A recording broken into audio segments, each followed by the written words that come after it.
नमस्कार प्रिय विद्यार्थियों। आज की आपकी क्लास में हम अलंकारों से संबंधित कुछ महत्वपूर्ण प्रश्नोत्तरी लेकर के आए हैं। इससे आपको विदित होगा कि आपकी परीक्षा में किस प्रकार के प्रश्न पत्रों में किस रूपरेखा के सवाल पूछे जा सकते हैं। मित्रों, ये समय भी ऐसा है कि जितने भी हम ऑब्जेक्टिव सवाल बनाएं, वस्तुनिष्ठ प्रश्न बनाएं, उससे हमारी रचनात्मकता उतनी ही प्रतिफलित होगी, आत्मविश्वास में भी उतनी ही वृद्धि होगी। कई बार विद्यार्थी बहुत डिस्क्रिप्टिव मैटर पढ़ता है लेकिन वह वस्तुनिष्ठ सवाल नहीं बनाता है। इससे नुकसान ये होता है कि हम ये तय कर लेते हैं कि यार चार जो विकल्प आए हैं इसमें से दो तो मैं श्योर हूँ कि नहीं है, लेकिन दो में से या तो या हो सकता है या तो या हो सकता है। और फिर हम इतने दुर्भाग्य के धनी होते हैं अनेक बार कि उन दोनों में से भी जो हम चयन करते हैं वही गलत वाला होता है, तो हम नेगेटिव मार्किंग में और ज़्यादा फंसते चले जाते हैं। बहुत अच्छे अच्छे विद्यार्थी इस नेगेटिव मार्किंग का शिकार हो जाते हैं और फिर चयन में उनको वेटिंग या कई समस्याओं का सामना करना पड़ता है। तो मैं समझता हूँ कि हमको जितने भी हमारे टॉपिक लगे हुए हैं सिलेबस के अनुसार, जैसे कि काव्य हेतु या काव्य लक्षण, काव्य प्रयोजन, रस या रसावयव, तो इनके अब सवाल ऑब्जेक्टिव निकालने चाहिए। बस वो सवाल कहाँ से ऑब्जेक्टिव निकालने हैं ये बड़ी चुनौती है, क्योंकि बाज़ार में पुस्तकों की उपलब्धता बहुत बड़ी मात्रा में है और जल्दबाजी में उसके आंसर जो है वो ठीक से सेट नहीं हो पाते हैं। कई बार प्रेस की मिस्टेक के कारण भी वो ऐसा हो जाता है। तो ये चीज़ें, ये समस्या मेरे साथ भी आई थी जब ग्रेड फर्स्ट की जो मेरे 2 वॉल्यूम में पुस्तक आई थी, हिंदी साहित्य का इतिहास और काव्य शास्त्र वाली। तो हिंदी साहित्य के इतिहास में उन्होंने कहा कि सर हम सेट कर देंगे, अब आप जाइए। तो उन्होंने ऐसा सेट किया कि 10-5 क्वेश्चन इधर से उधर पन्नों में पलट दिए और उनका उत्तर चेंज नहीं किया, तो वो समस्या वहाँ भी आ गई। हालांकि मैंने वो कक्ष में और यूट्यूब और सबके माध्यम से वो करेक्शन करा दिए थे, और वो करेक्शन करने के बाद में जो 4000 क्वेश्चन आपके सामने हिंदी साहित्य के इतिहास के, या जो सेकेंड वॉल्यूम में जो काव्यशास्त्र के स्नातक और स्नातकोत्तर खंड के प्रश्न है, वह भी कॉलेज व्याख्याता और नेट जीआरएफ से लगभग 80% मिलते जुलते सवाल हैं। तो वहाँ से आप अच्छे से प्रैक्टिस कर सकते हैं। देखिए मित्रों, किस प्रकार के सवाल आपकी परीक्षा में आ सकते हैं उनकी आज हम बातचीत करेंगे। तो देखिए, अलंकार से संबंधित हमारी प्रश्नोत्तरी है। प्रश्न आसान भी आता है, मध्यस्तरीय भी आता है और कई बार सवाल थोड़ी जटिलताओं में भी चला जाता है। देखिए, आप देख रहे हैं इस पेज पर क्वेश्चन नंबर 1, अलंकार संप्रदाय के प्रवर्तक आचार्य हैं। मैं नहीं मान सकता कि ऐसा भी कोई विद्यार्थी होगा जिसको ये पता ना हो कि अलंकार संप्रदाय के प्रतिष्ठापक आचार्य कौन है। भामे, जिनकी काव्यालंकार काव्य शास्त्र पर लिखी गई पहली महत्वपूर्ण पुस्तक है। अब आप ये सोच रहे होंगे कि सर ऐसा कैसे बोल रहे हैं कि काव्यशास्त्र पर लिखी पहली पुस्तक तो महत्वपूर्ण भरतमुनि का नाट्यशास्त्र क्या है। बस यहीं पर हम लोग मिस्टेक कर जाते हैं। भरतमुनि का नाट्यशास्त्र रस संप्रदाय का आदि ग्रंथ है। भारतीय काव्यशास्त्र की शुरुआत भी वहाँ से होती है, लेकिन भरतमुनि का नाट्यशास्त्र नाट्यशास्त्र है, काव्यशास्त्र नहीं है। भरतमुनि ने नाटक पर ही मूल रूप से विचार किया है, रस को नाट्यगत माना है और नाटक के पर्याय के रूप में उन्होंने काव्य की भले ही बात की है, लेकिन दृश्य काव्य पर ही उनका पूरा फोकस रहा। और श्रव्य काव्य को आधार बनाकर यदि काव्यशास्त्र की कोई पहली पुस्तक लिखी गई तो वो है भामा की काव्यालंकार। और भामा अलंकार संप्रदाय के प्रतिष्ठापक आचार्य तो है ही, लेकिन ये भी ध्यान रहे कि वो प्रथम रस विरोधी आचार्य माने जाते हैं। भामे कौन सी सदी के हैं? 6वीं सदी के। कौन सी पुस्तक है उनकी? काव्यालंकार। क्या उत्तर हो जाएगा इसमें? भामे। तो मित्रों, ये आप बराबर ध्यान देते चलें। इस प्रकार के सवाल आपकी परीक्षा में आते हैं। भामे। सौंदर्यालंकार है कथन के प्रयुक्ता कौन है? पहली बार सौंदर्य को अलंकार का पर्याय कहने वाले आचार्य वामन। ये MPPCS में भी सवाल आया था क्वेश्चन। सौंदर्यालंकार है तदति सहित वत्सलंकारा। और उसको अलंकार जो है अतिशय वृद्धि प्रदान करते हैं। सौंदर्य ही अलंकार है। वामन ऐसे आचार्य हैं जिन्होंने मित्रों पहली बार, ये 8वीं सदी के आचार्य हैं, और कल्हण की राजतरंगिणी में भी वामन का उल्लेख मिलता है कि कश्मीर के जयापीड़ राजा के मंत्रियों में से एक थे। और काव्यालंकार सूत्राणी या काव्यालंकार सूत्रवृत्ति इनकी किताब का नाम है। वामन ने पहली बार गुणों की सत्ता को अलंकारों से अलग किया और अलंकारों को बाहरी धर्म स्थापित करते हुए गुण को रीति के साथ जोड़ते हुए गुण को आंतरिक धर्म के रूप में स्थापित किया है। इन आचार्यों के बड़े बड़े योगदान हैं संस्कृत समीक्षा शास्त्र में। तो देखो, सौंदर्यालंकार है, ये कहने वाले आचार्य कौन है? आचार्य वामन। इस प्रकार के सवाल आपकी परीक्षा में आते हैं। बल्कि यहीं पर मैं आपको आज इतने सवालों की प्रैक्टिस करा दूंगा कि 2-3 क्वेश्चन जो अलंकार के आएंगे वो यहीं से बाहर नहीं जाएंगे, आप देखना। अगला देखिए, अगला प्रश्न आप देख रहे हैं कि शब्दार्थ योरस्थिरा ये धर्मा शोभातिशायिने रसादि नुपक्रवंत्रो अलंकारास्ते अंगदादिवत। अब ऐसे श्लोक जब आ जाते हैं तो सबसे पहले तो हम डर जाते हैं, जबकि ये श्लोक ऐसा नहीं है कि अनायास पूछे जा रहे हों। इनका बहुत बड़ा महत्वपूर्ण वैचारिक योगदान रहा है मित्रों। और ये जो अब इसमें जिस विद्यार्थी को ये पता है कि भाई अंगद आदि आभूषणों की बात कौन करता है? आचार्य विश्वनाथ करते हैं। तो ये पंक्ति किसकी हो गई? श्लोक कथन किसका हो गया? आचार्य विश्वनाथ का। और अलंकार के कितने भेद स्वीकार किए जाते हैं ये हम सब जानते हैं कि अलंकार के 3 भेद हैं, शब्द अलंकार, अर्थ अलंकार और उभय अलंकार। जो शब्द पर आश्रित होते हैं शब्द अलंकार, शब्द अलंकार में हम किन किन का अध्ययन करते हैं ये भी पता होना चाहिए। यमक का, श्लेष का, वक्रोक्ति का, अनुप्रास का, विप्सा का, पुनरुक्ति प्रकाश का। और शब्द अलंकारों को भी विद्वानों ने 4 भागों में बांटा है। कौन कौन सा? अनुप्रास, यमक, श्लेष और पुनरुक्त वदाभास। तो शब्द अलंकार के भी 4 भेद है। फिर मैंने आपको विस्तार से समझाया कि जो अर्थ अलंकार है उस अर्थ अलंकार के भी 5 भेद हैं। साम्य मूलक अलंकार है तो उसके भी 4 भेद हैं। और उन भेदों में किस किस अलंकार का अध्ययन करते हैं, बहुत आसान विषय है, लेकिन हम नहीं पढ़ेंगे तो हमारे लिए बहुत कठिन विषय भी वो हो जाएगा। तो देखिए, अलंकार के 3 भेद किए जाते हैं, शब्द अलंकार, अर्थ अलंकार और उभय अलंकार। अर्थ अलंकार में भी सादृश्य मूलक अलंकारों को साम्य मूलक अलंकार भी कहते हैं। और सादृश्य मूलक अलंकारों को फिर से 4 भागों में बांटा गया, तुलना परक, अभेद परक, संभावना परक और दृष्टांत परक। अब जैसे संभावना परक में संदेह है और उत्प्रेक्षा है। अब आ जाए कि संदेह अलंकार अभेद परक श्रेणी का है तो गलत हो जाएगा। तो वो लक्षण आप कब छांटोगे? जब आपको इनके भेदों का पता होगा। तो इसका उत्तर क्या हो जाएगा? अलंकार के कितने भेद स्वीकार किए गए हैं? 3 भेद स्वीकार किए गए हैं मित्रों, ध्यान रहे। इसके पश्चात देखिए, अगला प्रश्न आपकी सेवा में हाजिर है। अंगीकरोति ये काव्य शब्दार्थम उल्लंकृति असो निमन्नते जे कस्मानुसृम उल्लंकृति। जब मम्मट जैसे आचार्य ये कहने लगे कि एक अच्छी कविता बिना अलंकार के भी लिखी जा सकती है, तो अलंकारवादी आचार्य इस बात से चिढ़ते हैं, रसवादी ऐसा क्यों कहते हैं? क्योंकि फिर जो है जयदेव ने चंद्रालोक में ये श्लोक लिखा कि यदि आप काव्य को अलंकार विहीन स्वीकार कर रहे हैं तो फिर आप शीतलता को भी उष्णता आप अग्नि के रूप में स्वीकार क्यों नहीं कर लेते हो? असो न मन्यते, ठंडक शीतलता अशो न कि कस्मादनुस्मरणकृति। अब ये कथन के प्रयोक्ता कौन है? कई बार ये सवाल परीक्षा में आया हुआ है मित्रों।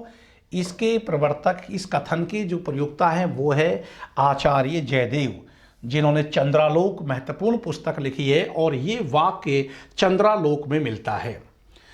और यद्यपि सुजात सुलक्षणी हिंदी के पहले अलंकारवादी आचार्य कौन है? केशवदास। केशवदास की कौन सी रचना से ये वाक्य मिलता है कि भूषण बिनु विराज ही कविता वनिता मित्र कवि प्रिया। क्योंकि रसिक प्रिया में तो रस और नायिका भेद गुण दोषों का वर्णन मिलता है, और जो कवि प्रिया है वो अलंकारों के लिए समर्पित ग्रंथ है। और इस कवि प्रिया के आधार पर ही केशवदास हिंदी के प्रमुख महत्वपूर्ण अलंकारवादी आचार्य बने हैं। और अलंकारों का कितना पूर्वाग्रह उनके मस्तिष्क में समाहित है, ये बात तो आप इसे पढ़कर के ही देख सकते हो कि चाहे वो स्त्री कितनी भी अच्छी सुंदर क्यों ना हो, लेकिन जब तक अलंकार धारण ना करेगी तब तक वह सुंदर नहीं कही जाएगी। तो ये केशवदास की पंक्ति है, कवि प्रिया से है। ये सभी सवाल परीक्षाओं में घूम फिर करके आते रहते हैं। अगला देखो, काव्य शोभा करान धर्मान अलंकारान। तो मैंने आपको कहा कि यहाँ थोड़ा सा भ्रम पैदा होता है, क्योंकि एक ऐसी भामा की मिलती जुलती पंक्ति है।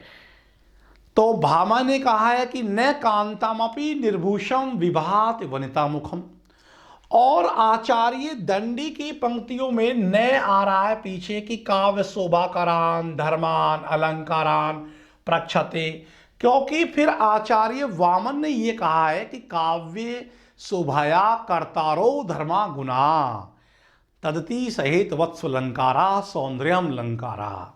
तो मित्रों ध्यान रहे कि वामन और दंडी की पंक्तियों में कन्फ्यूजन हो जाता है कि ये काव्य शोभाया करान है और वो काव्य शोभाया कर्तारौ धर्मा गुणा, कर्तारौ धर्मा की बात करते हैं, और यहां है धर्मान अलंकारान प्रक्षते।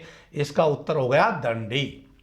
अलंकारवादी आचार्य नहीं है, इस प्रकार से भी आपसे छटनी करवाई जाएगा। रुद्रट ये तो है, उद्भट ये भी है, मम्मट ये ध्वनिवादी आचार्य है, प्रसिद्ध ध्वनिवादी और रसवादी आचार्य मम्मट, और भामे तो अलंकारवादी है ही। तो सही उत्तर क्या हो गया? मम्मट। अब ये बहुत आसान से सवाल है, लेकिन एक आसान सवाल जब आप गलत करते हैं प्रिय विद्यार्थियों, तो एक गलत सवाल करने पर आप 3000 विद्यार्थियों से एकदम पीछे हो जाते हैं। यदि सवाल कठिन है और वो गलत गया तो फिर भी आपको 1000-1200 बच्चों के ही पीछे होना पड़ेगा। लेकिन यदि आसान सवाल आपने गलत किया तो अब आप समझ जाओ कि 3000 का मतलब क्या होता है। सीटें ही होती है कितनी कितनी सी, अब आप समझ जाइए। इसलिए एक भी प्रश्न गलत नहीं जाना चाहिए। और जैसे कि अमीर खुसरो की वो गजल पंक्ति मिलती है कि कागा चुन चुन के खाइयो, एक एक प्रश्न को चुन चुन के आपको स्थापित करना है। हमारे लिए एक एक प्रश्न महत्वपूर्ण है, और इसीलिए आप मुझसे शिकायत करते हैं कई बार कि सर थोड़ा सिलेबस जल्दी कर दो। अरे भाई, जल्दबाजी में उस स्तर की नहीं कर सकता कि कहीं कुछ बंक नहीं लगाना चाहता कि बंक बिकारी दीत जो कहीं कुछ ऐसा छूट ना जाए। इसलिए पूरे महत्वपूर्ण पहलुओं को आराम से बोल बोल कर बोर्ड पर लिख लिख कर आपको समझाना बहुत ज़रूरी है। क्योंकि अब हिंदी मुझसे पढ़ने के बाद में अब क्या आप कहाँ हिंदी पढ़ोगे, तो कुछ छूटेगा ही क्यों। इसलिए ज़रूरी है, वक्त तो लगता है लेकिन चीज़ें हमेशा के लिए स्थिर रूप से आपके मस्तिष्क में चली जाती है। इस प्रकार से आपने यदि प्रैक्टिस कर ली साथ साथ तो फिर अपना काम वैसे ही हो गया। और चूंकि अब आप ये भी नहीं कह सकते हो कि सर हम प्रैक्टिस कहाँ से करें, क्योंकि भले ही मैंने वो पुस्तकें ग्रेड फर्स्ट के लिए लिखी है, लेकिन मेरे पढ़ने वाले विद्यार्थी इस बात को जानते हैं कि मेरा लेवल एक ही होता है और वो मैं शुरू ऊपर से ही करता हूँ। इसलिए मित्रों, हिंदी साहित्य का इतिहास जो फर्स्ट वॉल्यूम में है उसमें 3000 से 4000 के बीच में प्रश्न समाहित है। एक एक कालखंड पर, आदिकाल में सिद्धनाथ है तो सिद्धनाथों पर जितने भी सवाल बन सकते हैं 50 सवाल बना दिए। अब सवाल पूछेगा 2 या 1, और उन 50 में से बाहर कहाँ निकल रहा है। तो आदिकाल में ले दे करके ऐसे बन गए सवाल 200-300, आएंगे सवाल 7-8। तो अब जितने क्वेश्चन आप ऑब्जेक्टिव बना सको, और काव्य शास्त्र में कॉलेज लेक्चर के लिए मैं आपको बता रहा हूँ कि 10-20% ही काव्य शास्त्र कुछ अलग से है, वरना स्कूल लेक्चर का पूरा की पूरा, जिसमें देखो काव्य लक्षण, काव्य हेतु, काव्य प्रयोजन, साधारणीकरण, रस निष्पत्ति, रस सिद्धांत, रस उसके अवयव, या हम कहें कि वक्रोक्ति, ध्वनि सिद्धांत, प्लेटो अरस्तु के सिद्धांत, लॉन्जाइनस, या कि मार्क्सवाद तक, वो सब उसमें शामिल है। केवल 20% ही टॉपिक अलग है। तो यहाँ से आपको तैयारी करने के लिए बहुत उत्तम सेकंड वॉल्यूम में मैं मानता हूँ कि गद्य पद्य 11वीं-12वीं की किताबें जो है वो बदल गई, वो काम की नहीं है, लेकिन काव्य शास्त्र का जो स्नातक और स्नातकोत्तर खंड है वहाँ से आप प्रैक्टिस कीजिए। तो अलंकारवादी आचार्य कौन से नहीं है? मम्मट नहीं है। और आप आगे चलते हैं, हम देखते हैं अगला सवाल। अलंकारवादी आचार्यों की दृष्टि में अलंकार नहीं है, ऐसे प्रश्न अब ज़्यादातर पूछे जाते हैं। तो आपको जब तक स्वरूप और लक्षण विचारधारा पता नहीं है तब तक ऐसे सवालों को बनाने में थोड़ी दिक्कत आती है। अब देखिए, अलंकारवादी आचार्यों की दृष्टि में अलंकार नहीं है। पहले तो आप ये विचार करो किस आचार्यों की दृष्टि की बात की जा रही है। अलंकारवादी आचार्यों की दृष्टि, काव्य का साधन पक्ष, काव्य का साध्य पक्ष, काव्य को सुंदर बनाने वाले समस्त उपादान, शब्द और अर्थ के सौंदर्य का विधायक एकमात्र तत्व। अब मित्रों एक बात ध्यान रखना, कई बार आपको लगता है कि यार पहला ही आ गया, पकड़ लिया मैंने, यही गलत है। ध्यान रखो, चारों विकल्पों को फिर भी आपको पढ़ना है, कहीं ऐसा ना हो कि जो विकल्प आप गलत मान रहे हैं उससे भी बड़ा कोई गलत विकल्प आ रहा हो चौथे या तीसरे नंबर पर, तो फिर वो उसका उत्तर सही माना जाता है। ध्यान रखें, इसलिए प्रश्न कितना भी आसान आपको लगे उसके चारों विकल्पों को बार बार पढ़ना है। तो अब हम फिर से अपनी धारणा बनाते हैं कि अलंकारवादी आचार्यों की दृष्टि में अलंकार नहीं है। तो इन्होंने कहा कि काव्य का साध्य पक्ष है, ये तो है, काव्य को सुंदर बनाने के लिए बहुत महत्वपूर्ण बिंदु है, शब्द और अर्थ दोनों के सौंदर्य विधायक का एकमात्र तत्व है। तो काव्य का साधन पक्ष नहीं मानते, ये कहते हैं काव्य का साधन पक्ष तो रस भाव आदि है, का रस भाव तो अलंकारों का उत्कर्ष करने के लिए सहायक तत्व मात्र है। तो काव्य में साधन तो रस भाव है और काव्य में साध्य तो अलंकार है। कौन कहते हैं? अलंकारवादी आचार्य। और रसवादी आचार्य एकदम इसका विपरीत कहते हैं। पर अलंकारवादी आचार्य तो साफ कहते हैं कि उक्ति चमत्कार ही अलंकार है और अलंकार काव्य का प्राण है। अलंकार के अभाव में काव्य के अस्तित्व की कल्पना ही आप नहीं कर सकते हो। तो इस प्रकार मित्रों आप बताइए, अब यहां इसका हम कौन सा उत्तर मान लेंगे? क्योंकि जो अलंकार के बारे में अलंकार नहीं है, आप ये और ध्यान रखना कि वो है पूछ रहा है या नहीं है पूछ रहा है, क्योंकि फिर हम परीक्षा देने के बाद में हमें याद आता है कि अरे नहीं है पूछा और हमने है करके नहीं कर दिया, तो वो गलती नहीं होनी चाहिए। तो इसका सही उत्तर है काव्य का साधन पक्ष, क्योंकि इन्होंने अलंकारों को काव्य का साध्य पक्ष माना है। अगला प्रश्न देखिए, अलंकार के संदर्भ में अलंकारवादी आचार्यों का दृष्टिकोण नहीं है। फिर ध्यान दो, दृष्टिकोण नहीं है पूछा जा रहा है।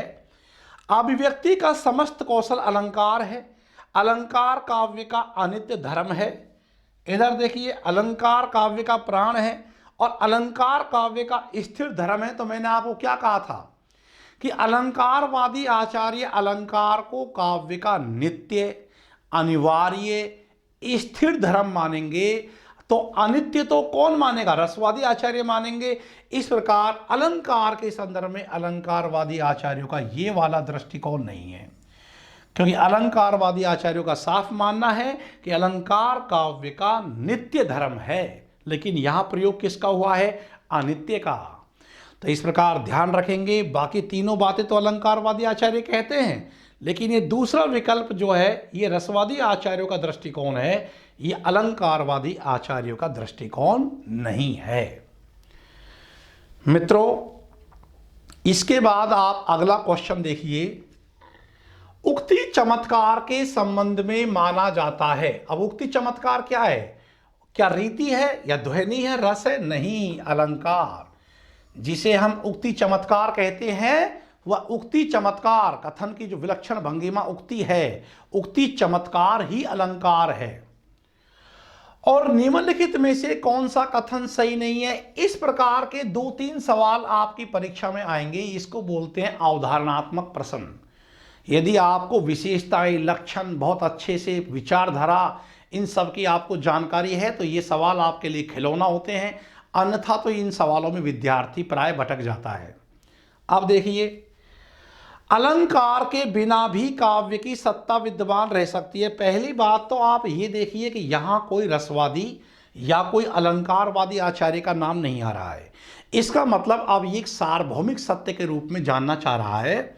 और आप याद कीजिए कि अलंकारों के संदर्भ में रसवादी आचार्य क्या कहते हैं, अलंकारवादी आचार्य क्या कहते हैं, लेकिन इनके अलावा अलंकार का स्वरूप वास्तव में कैसा है, कैसा होना चाहिए, काव्य में अलंकारों का क्या महत्व है, इसकी स्वतंत्र रूप से हमने व्याख्या भी की थी। और उसमें मैंने आपको बताया कि अलंकार के बिना भी काव्य की सत्ता विद्यमान रह सकती है। ये बात तो सही है। अलंकार जबरदस्ती तो लाए नहीं जाने चाहिए, अनायास आ जाए तो वो अच्छा भी रहता है। तो हम ऐसा नहीं कह सकते कि अलंकार के बिना काव्य की सत्ता समाप्त हो जाएगी। तो अलंकार के बिना भी काव्य की सत्ता विद्यमान रह सकती है, ये तो सही है। लेकिन विद्यार्थी को प्रथम दृष्टा क्या लगेगा, यार यही सही नहीं है। अब आगे देखो दूसरा, अलंकार का मूल आधार रस भाव आदि होते हैं, ये भी सही है। और अभी हम सही सही टिक लगा रहे हैं, लेकिन अंत में ऐसे नहीं तुरंत हम उस OMR शीट में गोला भर देंगे, सोचेंगे, विचार करेंगे।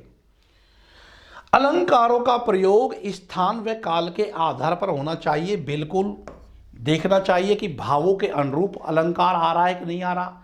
जबरदस्ती ला रहे हो हाँक हाँक करके, चल भाई केशवदास ले आओ अलंकारों को हाँक कर, तो क्या होगा, कठोर काव्य के प्रेत बन जाओगे। केशवदास को सर्वप्रथम कठोर काव्य का प्रेत आचार्य देव ने कहा है। बाद में रामचंद्र शुक्ल ने तो उनको हृदयहीन कवि कहा है। तो वो हृदयहीन कौन होता है, जो कठोर होता है। तो वो बातें शुक्ल जी के साथ जुड़ गई। तो अलंकार काव्य का नित्य धर्म होता है, ये सही नहीं है। क्योंकि अलंकार आए तो बढ़िया, नहीं आए तो भी काम चल जाएगा, क्योंकि काव्य की आत्मा तो रस और भाव है। अब देखिए आप, अब ये क्या कह रहा है कि कौन सा कथन सही नहीं है, तो आप बताइए इसका उत्तर क्या हो जाएगा। 4, अलंकार काव्य का नित्य धर्म होता है, ये हम नहीं मानेंगे। मानेंगे तो यही कि अनित्य धर्म होता है। हालांकि अलंकारवादी आचार्य तो यही कहते हैं, लेकिन वो सार्वभौमिक सत्य नहीं बन पाया। सार्वभौमिक सत्य एक अलग चीज है, यहां अलंकारवादी आचार्यों के अनुसार नहीं पूछा जा रहा है। तो कहाँ नित्य है, कहाँ नित्य नहीं है, इन सब की जानकारी होना जरूरी है। और बल्कि सच बात तो ये है कि अलंकार काव्य में ऐसे आए कि कवि को पता ही ना चले कि अलंकार कब आ गए। तब देखिए, भावों की प्रेरणा से अलंकार आने चाहिए। कबीर दास को पता भी नहीं है कि अन्युक्ति अलंकार किसे कहते हैं, लेकिन उनकी क्षमता देखिए बोलने की। बेचारे लिखने में तो आपको पता ही है ना कि मसी कागज छुओ नहीं, कलम गई नहीं हाथ। धर्मदास जो है वो लिखते थे, तो कबीर दास ने क्या कहा कि काहिर नलनी तो कुमलानी, तेरे ही नाल सरोवर पानी। अब नलनी जीवात्मा का, सरोवर पानी परमात्मा का प्रतीक है, और जीवात्मा में ही परमात्मा का बोध स्थित है। लेकिन जीवात्मा जब तक परमात्मा में स्वरूप को नहीं पहचानती, तब तक वो दुखनी ही रहेगी, कुमलाएगी नलनी। तो इस प्रकार से देखो कितना सुंदर अन्युक्ति अलंकार आया है। तो इस प्रकार मित्रों, अलंकारों का प्रयोग कैसा होना चाहिए, भावों के अनुकूल होना चाहिए, अनायास होना चाहिए, प्रसंग अनुकूल होना चाहिए, स्थान और काल की जानकारी होनी चाहिए। अगला प्रश्न देखिए, अलंकार का प्रयोग करते समय रचयिता को सावधानी रखनी चाहिए। किस बात की सावधानी रखनी चाहिए कि काव्य में अलंकार का स्थान साधन रूप में है, साध रूप में नहीं है। ये तो भाई बिल्कुल सही है, इसका ध्यान नहीं रखेगा और अलंकार यदि काव्य का साध्य पक्ष बनने का प्रयास करेगा, तो मित्रों जब जब अलंकार काव्य की सत्ता को छीनने की कोशिश करता है, तब तब काव्य सौंदर्य विनिष्ट हो जाता है, कविता का साम्राज्य महल ध्वस्त हो जाता है। तो अलंकार वह तो साधन पक्षी है, साध्य के रूप में नहीं, तो ये तो सही है। और काव्य में अलंकार का उपयोग अनायास रूप में होना चाहिए, सायास रूप में नहीं, ये भी बिल्कुल सही है। कल्पना की कौड़ी लगाकर अनंत मन से उड़ने वाले अलंकारों को जबरदस्ती कृत्रिमता के साथ आरोपित करने से आप केवल केशवदास बन जाओगे, जो अनुप्रास में कै वर्ण की आवर्ती के मुंह में क्या कह देते हैं, प्रातःकालीन सूर्य की किरणें कैसी है कि काल रूपी कापालिक के हाथों लबालब खून से भरा कटोरा और उसमें बूंदे टपक टपक टपक रही है, कई श्रवणित कलित कपाल व किल कापालिक काल को। अरे भाई, यदि प्रातःकालीन सूर्य की किरणें इतने भयावह दृश्य प्रस्तुत कर रही है, तो सूर्योदय ना हो उससे बढ़िया तो वो है। तो इस प्रकार से मित्रों अनायास होना चाहिए, सायास नहीं। आप याद करो, लॉन्जाइनस के उदात्त सिद्धांत में भी तीसरा तत्व जो है वह स्वाभाविक और सहज अलंकार योजना का है। तभी काव्य की रमणीयता, भव्यता और स्पष्टता में वृद्धि होती है। हम ये नहीं कह रहे कि काव्य में अलंकार का महत्व नहीं है, बहुत है। कवि की जीवन दृष्टि तुरंत संप्रेषणीय होती है, बहुत है। काव्य का उज्जवल भव्य पक्ष निखर करके आता है। लेकिन अलंकार का उपयोग अनायास होना चाहिए। काव्य में अलंकार भाव की सत्ता में यदि डूब जाते हैं तो कहना ही क्या है। जब कबीरदास कहते हैं कि संतो भाई आई ज्ञान की आंधी रे, भ्रम की टाटी सब उड़ानी, माया रही ने बांधी रे, हे चित की द्वैथो निगरानी, मोह बलिंडा टूटा। वो देखिए सांग रूपक अलंकार कैसे भाव में डूब के आ रहा है। तो भावों की चाशनी में यदि अलंकार डूब गए तो मिठास का कहना ही क्या है मित्रों। तो ये बात बिल्कुल सही है कि काव्य में अलंकार भाव की सत्ता में डूबे आने चाहिए और उपयुक्त सभी कथन अपेक्षित है। और कौन सी सावधानी रखनी चाहिए, तो इसका मतलब इसका क्या उत्तर हो गया, उपयुक्त सभी। अब मान लो किसी विद्यार्थी ने जोश में यही कर दिया कि काव्य में अलंकार का स्थान साधारण रूप में, हाँ भाई ये तो बिल्कुल सही है, सावधानी तो एक ही सही है। अब वो इन सबको पढ़ेगा, अब देखेगा यार चौथे में तो सब आ गए, सभी सही है। अब वो चौथा चाह करके भी नहीं कर सकता है, क्योंकि एक बार आपने यदि OMR शीट में टिक कर दिया तो फिर RPSC किक लगाएगी ही लगाएगी, तो ध्यान रखना इस चीज का। अब देखिए अगला क्वेश्चन, जहां भिन्नार्थक शब्दों की आवृत्ति होती है वह अलंकार है। अब हम सब जानते हैं, सीधे सीधे हम पढ़ भी लेते हैं कि काव्य में जब कोई शब्द दो या दो से अधिक बार आए और प्रत्येक बार भिन्न भिन्न अर्थ की सृष्टि करे, वो यमक अलंकार है। पर वो उसको कुछ सूत्र वाक्य में इस प्रकार से भी परिभाषित करके पूछ सकता है कि जहां भिन्नार्थक शब्दों की आवृत्ति, अब शब्दों की आवृत्ति हो गई और भिन्न अर्थ यहां हो गए, तो कौन सा अलंकार हो जाएगा मित्रों, यमक अलंकार। इसलिए एक बेहतरीन पेपर सेटर प्रोफेसर जो होता है वो खेलता है शब्दों से, क्योंकि पेपर बनाने वाला आपको पता है कि कौन बनाता है। ये तो है नहीं है कि कोचिंग छाप में जो भी खड़े हो गए उन टीचरों को बुला करके पेपर बनवा लेंगे। एक वरिष्ठ प्रोफेसर ही पेपर बनाता है, आपको अच्छे से पता है। इसलिए मैं आपको बता रहा हूं कि इस प्रकार की शब्दावली से खेल होता है और इस खेल में कुछ विद्यार्थी पिछड़ जाते हैं। अगला देखिए क्वेश्चन, उत्प्रेक्षा अलंकार का भेद नहीं है, बहुत आसान सा सवाल है। उत्प्रेक्षा के 3 भेद हैं, वस्तुत्प्रेक्षा, हेतुत्प्रेक्षा और फलोत्प्रेक्षा। अब वस्तुत्प्रेक्षा में क्या होता है, जहां कारण ना होते हुए भी उसे कारण मान लिया जाए। अब वो हो गया क्या, हेतुत्प्रेक्षा। अब उसमें दे देगा एक पंक्ति कि काव्य में जहां कारण ना होते हुए भी उसे कारण मान लिया जाए वह कौन सा अलंकार है, तो सब लोग कर देंगे विभावना। आ गया विभावना। अरे विभावना में कारण और कार्य का संबंध होता है, यहां तो दोनों जगह कारण कारण बोल रहा हूं मैं, कि जहां कारण ना होते हुए भी कारण की बलपूर्वक संभावना की जा रही है, जहां कारण ना होते हुए भी कारण मान लिया जा रहा है, या अकारण में कारण की संभावना की जा रही है, या अहेतु में हेतु की संभावना की जा रही है। हेतु का मतलब क्या है, कारण। जैसे मलिक मोहम्मद जायसी ने लिखा है कि पीयूष कहू संदेश राहे भौरा हे काग, सो धन ररी जरी मुई तेहिक दुआ हम लाग। प्रियतम से जाकर संदेशा कहना हे भौरा और हे काग, कि तुम्हारी स्त्री, तुम्हारी धनी, तुम्हारी पत्नी नागमती तुम्हारी विरह वेदना की वियोग की अग्नि में जल करके भस्म हो रही थी, तो उनकी विरह वेदना की अग्नि से उत्पन्न धुआं हमें भी लग गई और हम भी काले चिट्टे हो गए। जैसे पैदा तो हम गोरे चिट्टे हुए थे, लेकिन वो धुएं की अग्नि की धुआं लग जाने से हम काले हो गए। अब यहाँ भंवरा और काग का काले होने का जो कारण है वो जन्मजात है, कोई धुआं लगने का कारण नहीं है, तो कारण ना होते हुए भी कारण की संभावना व्यक्त की गई। इसलिए हेतुत्प्रेक्षा तो प्रिय अलंकार है मलिक मोहम्मद जायसी का। पद्मावती जब हंसती है तो उसके हंसी के प्रकाश से सूर्य, चंद्र, ग्रह, नक्षत्र, हीरे, मोती, माणिक के सब जैसे आलोकित हो उठते हैं। पता नहीं पद्मावती कौन सी कोलगेट किया करती थी। रबिशसी नखत दीपत ओहि ज्योति, रतन पदार्थ मानक मोती। अब ये सूर्य और चंद्र स्वयं प्रकाशमान है, इनके प्रकाशमान होने का कारण पद्मावती की हंसी की आभा नहीं है। तो यहाँ कारण नहीं है, फिर भी कारण संभावित किया जा रहा है, इसलिए हेतुत्प्रेक्षा अलंकार है। तो मित्रों, उत्प्रेक्षा अलंकार का कौन सा भेद नहीं है, उभयोत्प्रेक्षा। ये क्या है, ये तो कुछ होता ही नहीं है। अगला प्रश्न देखिए आप, जहां वस्तुओं में उपमान वाक्यों का परस्पर संबंध साधारण धर्म भिन्न होते हुए भी संभव अथवा असंभव होकर सादृश्य के कारण अभेद स्थापित किया जाता है। चाहे कितनी भी कठिन शब्दावली का प्रयोग हो रहा है, लेकिन जैसे ही अभेद शब्द पे आप आए, आपका क्या उत्तर हो गया मित्रों, रूपक। तो इसका उत्तर क्या हो गया, ये हो गया आपका आंसर रूपक। फिर देखिए आप, विरोध मूलक अलंकार नहीं है। इस प्रकार के श्रेणी से भी सवाल आपसे पूछे जाएंगे। विरोध मूलक अलंकार कौन सा नहीं है, विभावना तो है, विरोधाभास भी है, असंगति भी है, विशेषोक्ति भी है, लेकिन ये असम नहीं है, क्योंकि असम तो तुलना परक अलंकार है, विषम है। आपने जो लिखा था, मैंने क्लास में जो पढ़ाया वो विषम था। विषम जो है वह तो किस में आएगा, विरोध मूलक में, और असम जो है वो किस में जाएगा, तो असम तो कहाँ आ जाएगा मित्रों, तुलना परक श्रेणी में। सादृश्य मूलक अलंकार, उसकी जो अर्थ अलंकार है उसकी सादृश्य मूलक या साम्य मूलक श्रेणी का तुलना परक अलंकार है। कौन सा, असम। तो इसका उत्तर हो गया असम।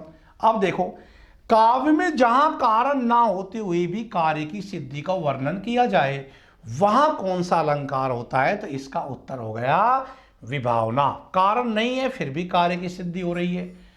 जो आपने कंठस्थ याद कर रखा है 10वीं 11वीं क्लास से, हालांकि उसके ही मैंने आपको विस्तार से 6 भेद पढ़ाए थे विभावना के, और एक भेद के बिनु पद चले सुने बिनु काना, कर बिनु करम करे विदु नाना। इसमें प्राय बिनु शब्द का प्रयोग हो जाता है, लेकिन चूंकि मैंने कहा कि इसके भी 6 भेद हैं। एक भेद तो ऐसा है कि विपरीत कारण से कार्य की सिद्धि दिखाई जाती है, कि कार्य कार्य घन अंगारे बरसाते हैं, और कार्य कार्य घन तो शीतल जल बरसाएंगे, अंगारे कैसे, विपरीत कारण से कार्य की सिद्धि कैसे हो रही है। और इस प्रकार की विभावना का भेद विरोधाभास के बहुत निकट का होता है। तो मैंने वहां भी आपको सावधान किया था कि इन बदलाव के बिंदुओं को भी आप चिन्हित रखें। इसके बाद मित्रों अगला क्वेश्चन आपके सामने प्रस्तुत है। विभावना अलंकार के कितने भेद किए जाते हैं, 6 भेद किए जाते हैं। रूपक एवं उपमा अलंकार में अंतर नहीं है। ऐसे करके जो मैंने आपको तुलनात्मक अंतर पढ़ाया कि संदेह में, भ्रांतिमान में क्या है, विभिन्न तराजुओं का प्रयोग करके कि कहाँ उपमेय उपमान में समानता है, कहाँ उपमान वजन प्राप्त कर रहा है, कहाँ उपमान सबसे अधिक भारी वजनदार हो गया है, कहाँ उपमेय का ज्ञान ही नहीं रह गया है, इन सब पहलुओं को आपको अच्छे से जानना है। उत्प्रेक्षा में रूपक में, रूपक में उपमा में, उत्प्रेक्षा में और उपमा में, संदेह में, भ्रांतिमान में, लाटानुप्रास में, यमक में श्लेष में, इन सब में अंतर के बिंदु क्या हैं बहुत अच्छे से आपको याद रखना है, जो मैंने आपको विगत कक्षा में पढ़ाया था। अब देखिए ध्यान से पढ़ते चलें। रूपक में उपमेय को उपमान बना दिया जाता है, बिल्कुल राइट है, यहां बना दिया जाता है। जबकि उपमा में उपमेय को उपमान के समान, बिल्कुल सही, ये समान है, उपमेय को उपमान के समान बताया जाता है, तो ये तो बिल्कुल सही है। और ये पूछ रहा है क्या, नहीं है जो अंतर सही। रूपक में उपमेय और उपमान में अभेदत्व रहता है, बिल्कुल सही है। जबकि उपमा में भेदत्व बना रहता है, ये भी बिल्कुल सही है। कि मुख कमल के समान सुंदर है, तो ये भेद तो स्पष्ट दिख रहा है कि मुख अलग चीज है, कमल अलग चीज है। उपमेय से उपमान सुशोभित हो रहा है, उपमान से उपमेय सुशोभित हो रहा है, लेकिन भेद तो स्पष्ट बना हुआ दिख रहा है। और रूपक संभावना परक श्रेणी का अलंकार है। देखिए यहां ये गलत हो गया, क्योंकि रूपक अभेद परक श्रेणी का अलंकार है, जबकि उपमा जो है ये तो तुलना परक श्रेणी का है, ये तो सही है। और रूपक में साधारण धर्म और वाचक शब्दों का उल्लेख नहीं होता है, मैंने आपको पढ़ाया था, जबकि उपमा के 4 अंगों में तो ये तो होता है। तो मित्रों इस प्रकार से अब आपने जो ये पढ़ा है, तो आपका जो सही उत्तर है वो क्या निकल करके आ रहा है, तीसरा। क्योंकि जो अंतर नहीं है वो ये, क्योंकि रूपक अभेद परक श्रेणी का अलंकार है, संभावना परक श्रेणी का अलंकार नहीं है। अब विद्यार्थी यदि इन बिंदुओं को ध्यान में नहीं रखेगा तो निश्चित रूप से उसको क्षति हो सकती है। मौन सा तन घुल चुका, अब दीप सा मन जल चुका है। पंक्तियों के आधार पर असंगत युग्म पहचानना है। उपमेय और उपमान को भी परीक्षा में पूछा जाता है अलग से। अब देखिए कि मोम सा तन घुल चुका है, तन तो यह क्या हो गया, उपमेय, और मोम सा, मोम क्या हो गया, उपमान। तो तन तो हो गया यहां उपमेय, मोम सा हो गया यहां उपमान। और अब देखिए यहां पर असंगत, तो वाचक शब्द तो साथ सही आ रहा है। साधारण धर्म दोनों में जो बिल्कुल कॉमन, साधारण धर्म क्या होता है, जो गुण उपमेय और उपमान में समान रूप से मिलता है, यहां दोनों में है घुल चुका, क्योंकि दीप सा मन जल चुका। लेकिन उपमान तन नहीं है, उपमान तो क्या आएगा इसमें, मोमसा, तो वो तो सही है। असंगत युग्म जब हम पहचानेंगे तो हमारा क्या उत्तर हो जाएगा इसमें? एक। जैसे एक बार आरपीएससी में क्वेश्चन आया था कि पागल सी प्रभु के साथ सभा चिल्लाई, 100 बार धन्य वह एक लाल की माई। अब यहाँ पागल सी क्या है? उपमान। और प्रभु के साथ जो सभा बैठी हुई है, सभा क्या है? उपमेय। चिल्लाई, चिल्लाई क्या है? साधारण धर्म। और सी क्या है? वाचक शब्द। तो क्वेश्चन क्या पूछा इसमें? सभा क्या है? तो सभा उपमेय है। पागल, पागल उपमान है जिसको लाया जा रहा है। उपमा अलंकार के भेद होते हैं भाई, दो भेद होते हैं उपमा अलंकार के। एक तो होता है पूर्णोपमा और एक होता है लुप्तोपमा। उसमें मालोपमा को ना जोड़े आप, क्योंकि उपमा के जब चारों अंग मौजूद रहते हैं तो पूर्णोपमा बनता है, और कोई भी एक या दो अंग यदि विलुप्त हैं तो वह लुप्तोपमा अलंकार होगा। उपमा के दो ही भेद हैं, मालोपमा को शामिल करने की गलती ना करें। अगला प्रश्न देखिए। तीन लोक झांकी ऐसी दूसरी न झांकी जैसी, झांकी हम झांकी बाकी जुगल किशोर की। अब पंक्तियों में लुप्तोपमा अलंकार है, ये तो साफ लिखा हुआ है कि लुप्तोपमा अलंकार है, पर कौन सा लुप्तोपमा अलंकार आपको यहां दिखलाई दे रहा है? अब मित्रों यहां देखिए आप, तीन लोक की झांकी ऐसी दूसरी न झांकी बाकी जुगल किशोर की। तो जुगल किशोर यहां क्या है? जुगल किशोर यहां पर उपमेय है। तो जुगल किशोर यहां पर उपमेय है, तो उपमेय तो यहां पर दिख रहा है। और तीन लोक की झांकी जैसी, जैसी आने से यहां वाचक शब्द भी आ रहा है और झांकी, लेकिन यहां देखो आप उपमान कहीं नहीं आ रहा कि किसका उपमान, कैसा। तो उपमान यहां उपलब्ध नहीं है, तो लुप्तोपमा का कौन सा यहां मिलेगा? ये मिलेगा आपको उपमान लुप्तोपमा। बाकी यहां उपमेय भी है, साधारण धर्म भी है और वाचक शब्द भी है। तो मित्रों इसमें आपका इस प्रकार से भी छटनी वाले सवाल आपसे परीक्षा में पूछे जाने चाहिए। तो ध्यान रखेंगे, इसमें उपमान लुप्तोपमा है। इसके बाद अगला प्रश्न आप देख रहे हैं, किस अलंकार में उपमेय व उपमान पर समान वजन रहता है? अब उत्प्रेक्षा में तो हम नहीं कह सकते, क्योंकि उत्प्रेक्षा में तो उपमान भारी हो जाता है। मैंने कहा कि 40% उपमेय मान लो तो 60% उपमान। और रूपक में तो उपमान और भारी हो जाता है, 80% उपमान मान लो और 20% हल्का रह जाता है उपमेय। यहां आओ, भ्रांति मान में तो उपमेय का बोध ही नहीं रहता, केवल अप्रस्तुत यानी उपमान का ही बोध रहता है। उत्तर क्या हो जाएगा मित्रों? संदेह अलंकार। यदि आप सोच रहे होंगे कि यहां उपमा क्यों नहीं आया विकल्प में, मित्रों उपमा में भी समान वजन रहता है, उपमेय और उपमान दोनों पर, लेकिन वो सादृश्य तुलना परक होता है। लेकिन संदेह अलंकार में संशय जनित निश्चय नहीं हो पाता है कि ये प्रस्तुत है या अप्रस्तुत है, ये उपमेय है या उपमान है, और इस दृष्टिकोण से दोनों पर समान वजन रहता है। लेकिन संशय जनित संदेह में कि नारी बिच सारी है कि सारी बिच नारी है, नारी ही की सारी है कि सारी ही की नारी है। अब वो नारी बीच में से साड़ी है कि साड़ी में से नारी है, तो वो चीज है। तो इस प्रकार इसका सही उत्तर हो जाएगा एक, संदेह अलंकार। अलंकारवादी ग्रंथ कौन सा नहीं है? काव्य अलंकार ये तो है, काव्य मीमांसा ये भी है, काव्य अलंकार सार संग्रह उद्भट का ये भी है, काव्य मीमांसा राजशेखर का ये भी है, काव्य अलंकार भामे का ये भी है, और काव्य अलंकार के नाम से 9वीं सदी के आचार्य रुद्रट ने भी लिखा है। इसका सही उत्तर हो जाएगा 10 रूपक, क्योंकि मित्रों 10 रूपक ये भरतमुनि के नाट्य शास्त्र पर धनंजय द्वारा लिखी गई टीका है, जो भरतमुनि के नाट्य शास्त्र पर लिखा गया बहुत ही सार उपादेय और सबसे प्राचीन टीका ग्रंथ है। इसलिए 10 रूपक कैसा ग्रंथ है? रस विषयक ग्रंथ है, रस विषयक ग्रंथ, इसलिए अलंकारवादी ग्रंथ नहीं है 10 रूपक। इस प्रकार जबकि भ्रांति होती है कि यार रूपक लग गया पीछे, तो ये तो जरूर अलंकारवादी ग्रंथ होगा। तो ऐसे भ्रांति वाले सवाल भी आपसे परीक्षा में पूछे जा सकते हैं, ध्यान रखेंगे। अगला देखिए आप क्वेश्चन कि भामे ने सभी अलंकारों के मूल में किसको माना है? वक्रोक्ति को। इसलिए मैंने आपको बताया कि बाद में कुंतक ने जो वक्रोक्ति सिद्धांत का आधार दिया, वो आधार सबसे पहले उन्होंने भामे से प्राप्त किया है। और भामे ने कुल अलंकारों की संख्या कितनी मानी है? 38। भरतमुनि ने कितनी मानी है? तो भरत मुनि ने मानी है अलंकारों की संख्या 4। कौन कौन से? एक तो रूपक, एक यमक, उपमा और दीपक। और यदि आपसे पूछे कि भाई भामा के बाद दंडी ने कितनी माने? दंडी ने 39 अलंकार माने, कुल 35 शब्द अलंकार और 35 अर्थालंकार, 4 शब्द अलंकार। फिर उद्भट ने काव्यालंकार सार संग्रह में इसकी संख्या 41 तक पहुंचा दी। फिर रुद्रट की बात करें, रुद्रट ने 57 अलंकारों की बात की है।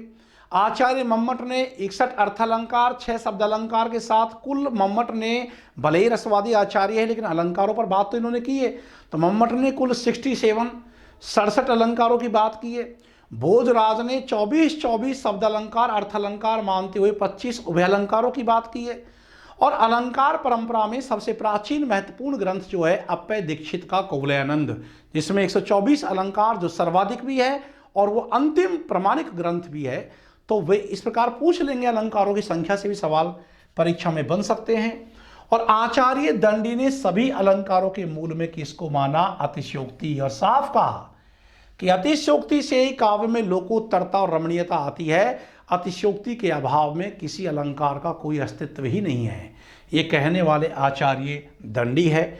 दंडी की काव्यादर्श चर्चित रचना है, अलंकारवादी आचार्य हैं दंडी। अगला क्वेश्चन देखिए, सुमिलित करो। ऐसे सुमिलित वाले सवाल भी परीक्षा में बनाए जा सकते हैं, तो कर लेंगे हम सुमिलित किस प्रकार से।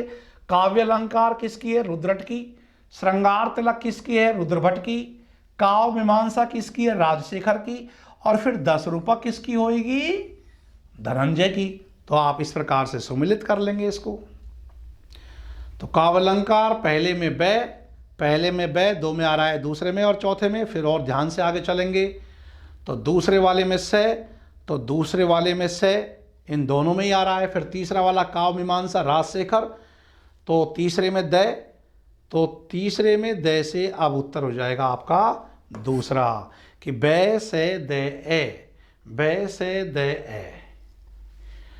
जल्दबाजी नहीं है सुमिलित करने की, जल्दबाजी में गलत हो जाता है। इस प्रकार के भी 1-2 क्वेश्चन आपसे पूछने चाहिए और आते भी हैं।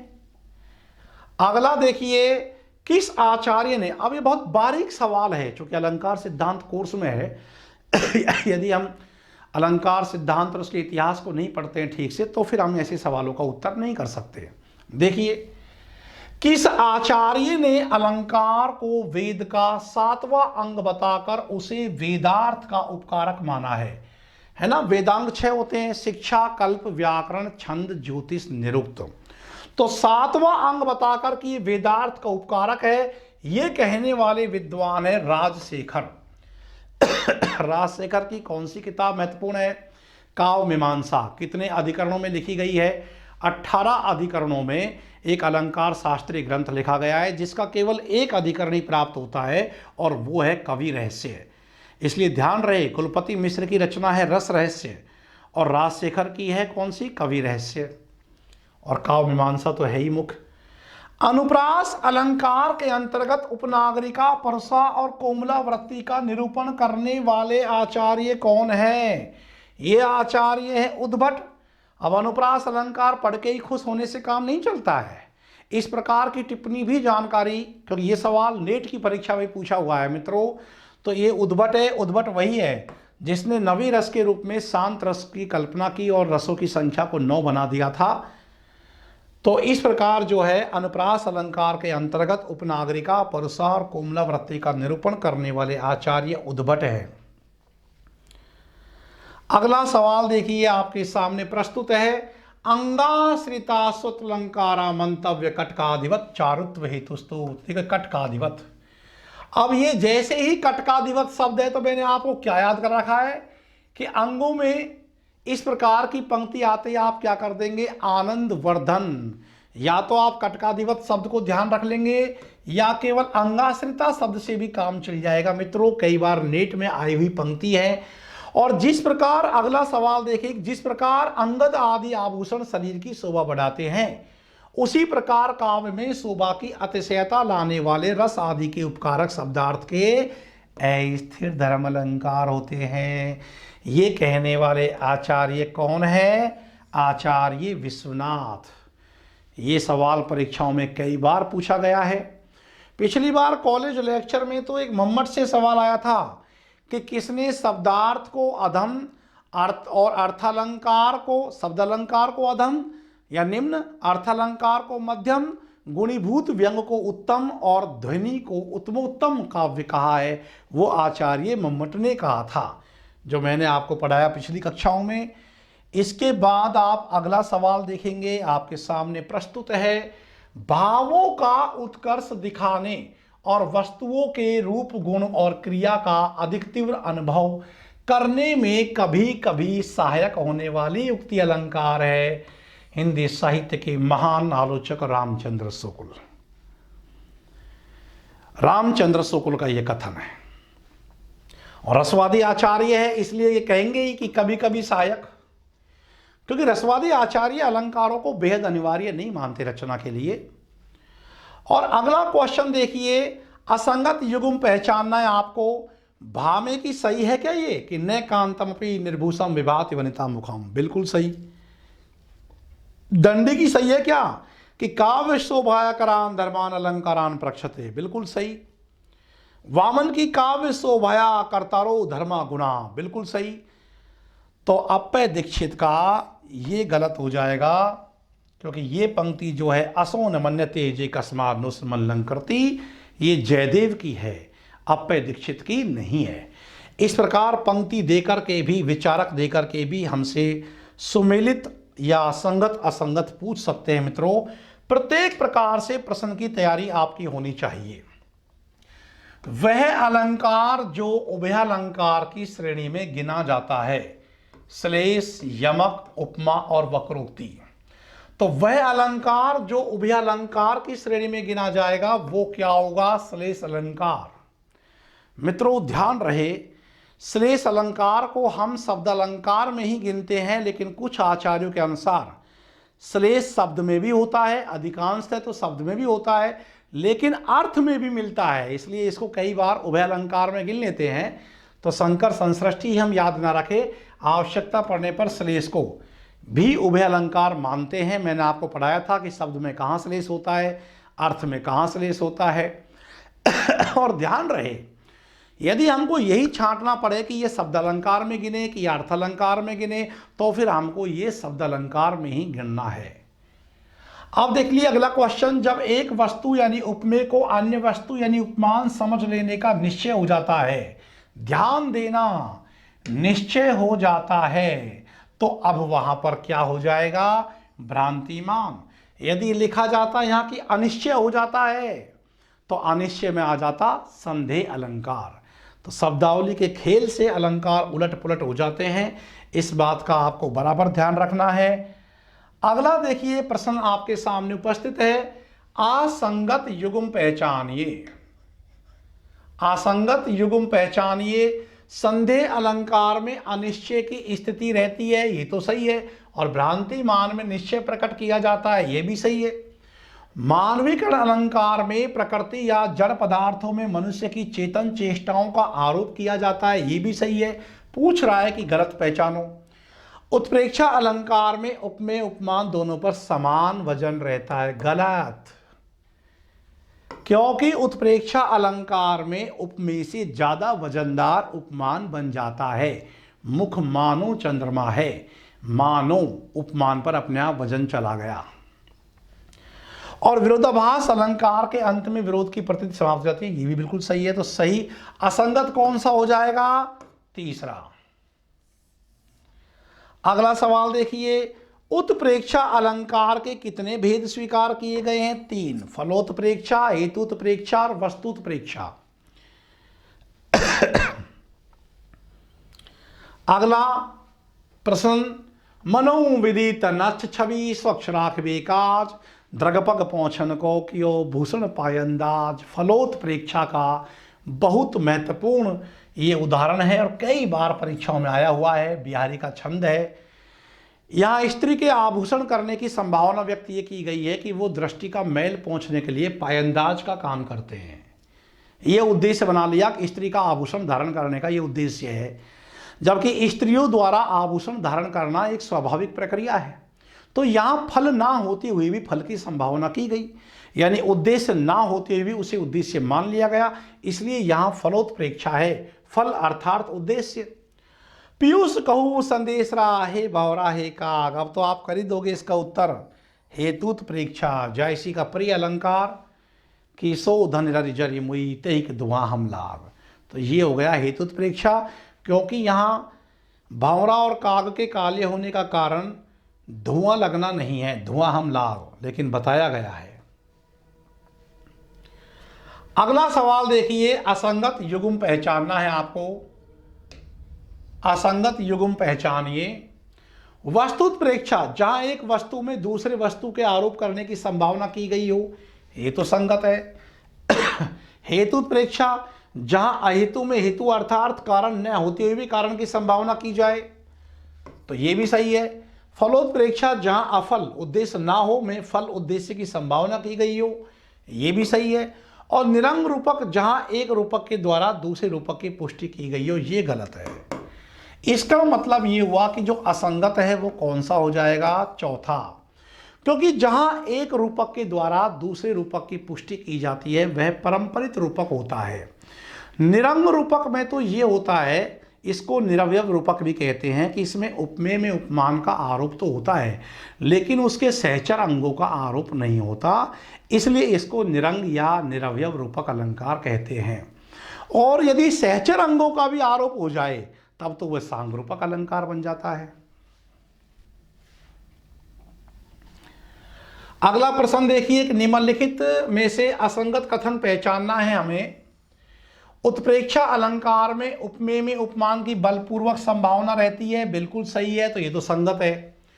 उत्प्रेक्षा अलंकार में उपमा अलंकार की भांति वाचक शब्द नहीं होते हैं। देखिए, उत्प्रेक्षा अलंकार में उपमा की वाचक शब्द क्यों नहीं होते? बिल्कुल होते। मानो, मनो, जानो, जनो, मनु, जनु, जाने, ये क्या है? तो इसका असंगत दूसरा वाला हो जाएगा। तीसरा भी पढ़िए, उत्प्रेक्षा सादृश्य मूलक अलंकारों की संभावना परक श्रेणी का अलंकार है, ये भी सही है। और उत्प्रेक्षा अलंकार के 3 भेद स्वीकार किए जाते हैं, ये भी सही है। तो यानी कि कौन सा सही नहीं है? असंगत पूछ रहा है, ध्यान रखें, संगत नहीं पूछ रहा। असंगत का मतलब ही है कि जो गलत है, तो उत्तर क्या हो जाएगा? 2।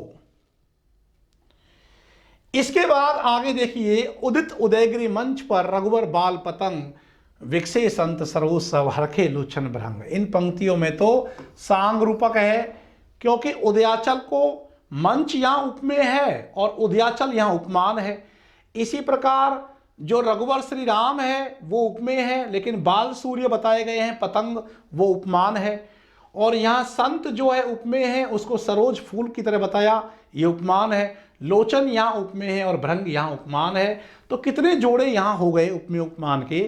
तो यहाँ पर उपमेय में उपमान का आरोप होने के साथ साथ उसके सहचर अंगों का भी आरोप है, इसलिए यहाँ पर क्या हो जाएगा? सांग रूपक अलंकार। मैंने स्पष्टीकरण के साथ में आपको पढ़ाया था, कई बार ये सवाल परीक्षा में आया भी हुआ है, पुनरावृत्ति इसकी होती रहती है, ध्यान रखेंगे। और अंबर पनघट में डुबो रही तारा घट उषा नागरी, इन पंक्तियों में अलंकार कौन सा है? तो एक युग्म काम कर रहा है इसमें अलंकारों का। इसमें मानवीकरण भी है और इसमें सांग रूपक भी है। दोनों में से एक पूछेगा तो वो दोनों में से एक को ही देगा, या तो मानवीकरण देगा या सांग रूपक देगा।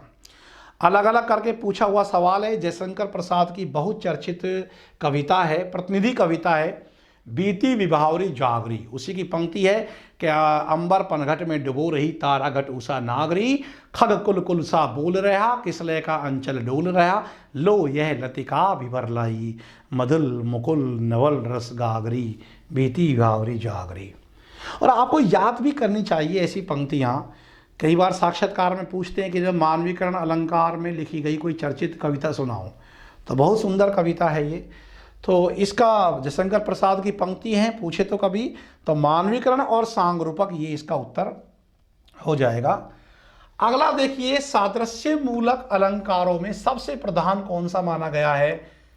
उपमा अलंकार। और सबसे प्रधान क्या, सबसे प्राचीन अलंकार है। यास्क ने अपने निरुक्त में, पाणिनि ने अपनी अष्टाध्यायी में, अब पाणिनि तो भरतमुनि से भी जो है बहुत पहले के हैं, उन्होंने भी जो है उपमा अलंकार का विवेचन किया है। और भरत मुनि ने जिन 4 अलंकारों की बात की उसमें उपमा को सबसे प्रधान उन्होंने अलंकार माना।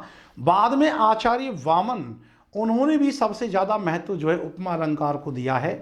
तो मित्रों, संस्कृत समीक्षा शास्त्र में सादृश्य मूलक अलंकारों में उपमा अलंकार सबसे महत्वपूर्ण अलंकार माना गया है। अगला देखिए, चरण धरत शंका करत नींद निभावत शोर, सुब्रन को ढूंढत कवि कामी और चोर। अब यहां पर श्लिष्ट शब्द कौन सा है? श्लिष्ट शब्द होता है जिसमें श्लेष होता है, जो व्यंजित शब्द है। और यहां पर देखो, एक तो ये चरण व्यंजित है, इससे 2 अर्थ निकल रहे हैं। सुब्रन से यहां 3 अर्थ निकल रहे हैं। कवि कामी और चोर, कवि के संदर्भ में सुवर्ण यानी कि गौरवर्ण, कामी के संदर्भ में स्वर्ण यानी सोना, और चोर के लिए स्वर्ण, कामी के लिए सुवर्ण यानी कि सुंदर वर्ण, गौरवर्ण की स्त्री, कवि के लिए सुवर्ण यानी सुंदर अक्षर, और चोर के लिए सुवर्ण यानी सोना। तो सुवर्ण यहां कवि के लिए सुंदर वर्ण का, सुवर्ण यहां कामी के लिए गौरवर्ण का, और सुवर्ण यहां चोर के लिए सोने का अर्थ निकाल रहा है। त्रिस्त्री अर्थ निकल रहे हैं सुवर्ण के। तो श्लिष्ट शब्द कहाँ हो गया इसमें बताइए? ये हो गया चरण और सुवर्ण। चरण से भी अर्थ निकल रहे हैं 2, चरण चोर का, और चरण कविता की एक पंक्ति, एक पाद को भी चरण कहते हैं। तो इस प्रकार से भी ध्यान रखें। मैंने आपको बताया कि व्यंजित अर्थ का मतलब व्यंग्योक्ति से हो गया। तो ध्यान रहे मित्रों कि व्यंजना शब्द शक्ति का संबंध किन किन अलंकारों से जुड़ता है। श्लेष से जुड़ता है, वक्रोक्ति से जुड़ता है, अन्योक्ति अलंकार, समासोक्ति अलंकार, इन सब से व्यंजना शब्द शक्ति का बहुत गहरा संबंध है। आगे देखिए, नर की अरु नल नीर की गति एक एक करी जोई, जित नीचो है चले तेत ऊंचो हुई। अब यहां पर नीचो और ऊंचो ये दोनों के दोनों श्लिष्ट शब्द है, क्योंकि नीचो का मतलब निम्न और नीचो का मतलब विनम्रता, ऊंचो का मतलब उच्च और ऊंचो का मतलब महानता। तो ये श्लिष्ट शब्द भी है, तो श्लेष अलंकार भी यहां हो गया। और विरोधाभास यहां साफ तौर से दिख रहा है। तो श्लेष और विरोधाभास कि जो जितना नीचे चल रहा है वो उतना ही ऊपर कैसे हो रहा है, तो विरोध की प्रतीति भी यहां हो रही है। अगला देखिए सवाल, संगत युग्म पहचान, असंगत युग्म पहचानना है। संगत और असंगत को ध्यान से पढ़ना है। श्लेष, जब एक शब्द के 2 या 2 से अधिक अर्थ निकलते हो तो ये तो संगत है, पूछ रहा है असंगत छांटो। यमक, जब कोई शब्द 1 से अधिक बार आए और प्रत्येक बार भिन्न अर्थ का प्रतिपादन हो, ये भी सही है।